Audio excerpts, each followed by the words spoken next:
ओम गण गणपते नमः. स्वागत आहे तुमचे माझ्या यूट्यूब चॅनेलवर. आजचा दिवस तुम्हाला खूप छान जावो हीच बाप्पाचरणी प्रार्थना.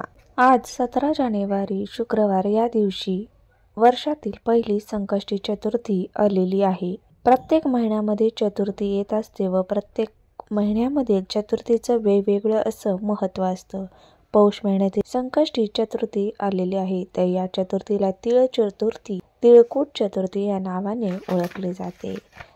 तर या दिवशी तुम्हाला एक लवंगाचा उपाय करायचा आहे. तो कोणत्या वेळेत करायचा आहे ही संपूर्ण माहिती पाहण्यासाठी व्हिडिओ कोठेही स्किप करू नका.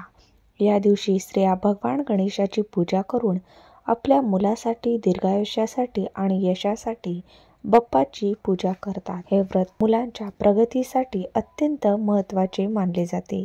यामुळे या दिवशी खास करून मुलांसाठी काही उपाय सेवा केल्या जातात. हा जो उपाय मी सांगणार आहे तो लहान मुलांपासून मोठ्यांपर्यंत करू शकता. हा अतिशय खात्रीशीर असा उपाय आहे. आईने आपल्या मुलांसाठी हा उपाय करायचा आहे.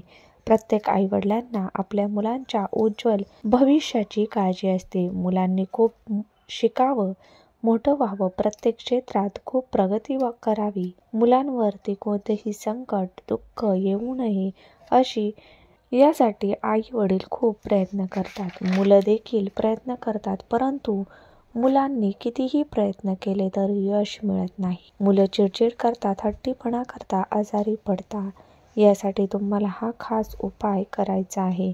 हा उपाय दिवसभरामध्ये कधीही शक्य होईल तेव्हा हा उपाय करायचा आहे.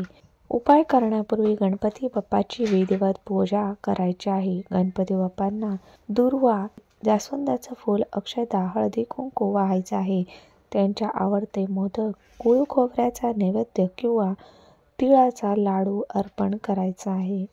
धूप दीप लावायचे आहे आणि यानंतर हा उपाय करायचा आहे. यासाठी तुम्हाला 11 लवंग लागणार आहे. अखंड फुलाच्या 11 लवंग घ्यायच्या आहे. देवघरासमोर आसन घेऊन बसायचं आहे. या 11 लवंगा उजव्या हातामध्ये घ्यायच्या आहे. हाताची मूठ बंद करायची.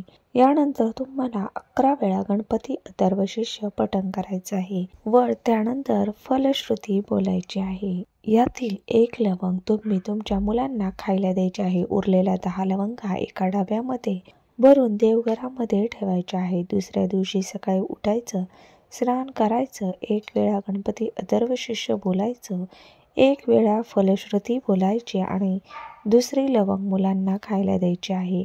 असं तुम्हाला 11 दिवस 11 लवंगाचा उपाय करायचा आहे. अत्यंत प्रभावी उपाय आहे.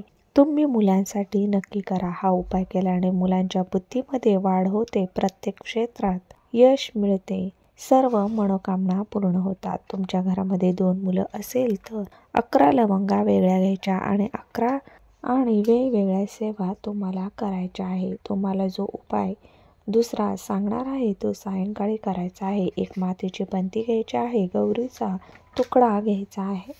गौरीचा तुकडा त्यावर ठेवायचा आहे.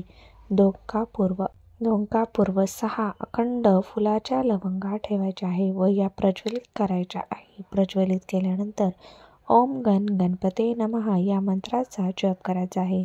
जोपर्यंत या वस्तू जळत आहे तोपर्यंत जप करायचा आहे व ते शांत झाल्यानंतर त्यामध्ये जी विभूती तयार होते किंवा जो अंगारा तयार होतो तो घ्यायचा आहे व आपल्या मुलांच्या कपाळावर लावायचा आहे.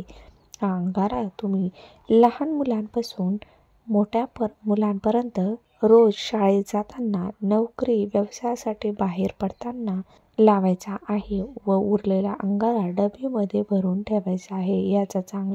याचा खूप चांगला अनुभव येईल. नक्कीच हा उपाय करून पहा.